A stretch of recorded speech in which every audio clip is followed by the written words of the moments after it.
The theme this week is being unified in our differences without going to uniformity. And I want to talk about what I call the second rule of conflict. The second rule of conflict says that everyone who is involved in the problem is going to have to be involved in the solution. And I often add the caveat, or it's just not going to work. Or what more is, the people who you don't include, they're going to include themselves on their own terms.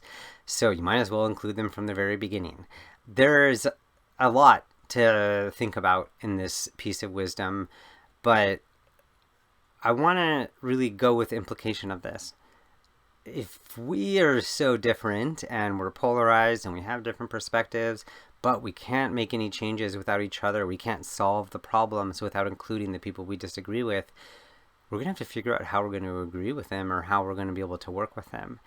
And I want to really draw on a new tool that I learned recently. This is from a man named Shirzad, who's the creator of the Positive Intelligence program. And this idea that he talks about, that he calls the yes and game. The idea here is that everything that someone says is at least 10% right.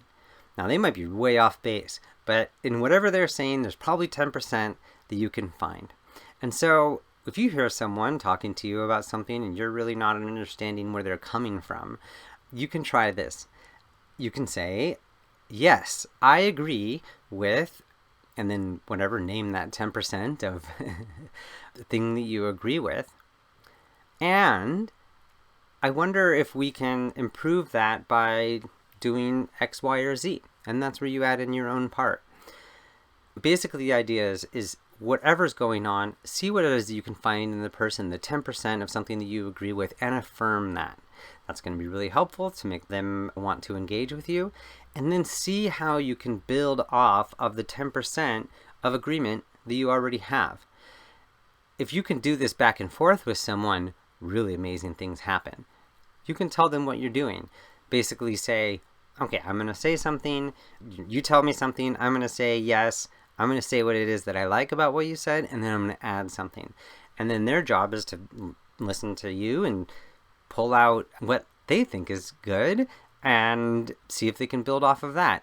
And what's really amazing is this can get extremely generative. Great way of doing brainstorming or thinking, exploring new topics. And the reason why this is important, because right now we can get ourselves into the idea that we're one side against the other, but we really need to figure out how we can find the win-win solutions. And that's the heart of the Omni-Win project. I talk about this a lot in an essay that I call We All Win or We All Lose.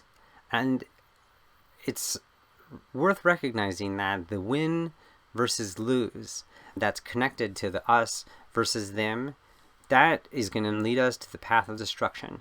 To pull back on Mary Parker Follett's wonderful wisdom here, is that the most fatal mistake that we can make in our democracy is to think that our differences are the problem.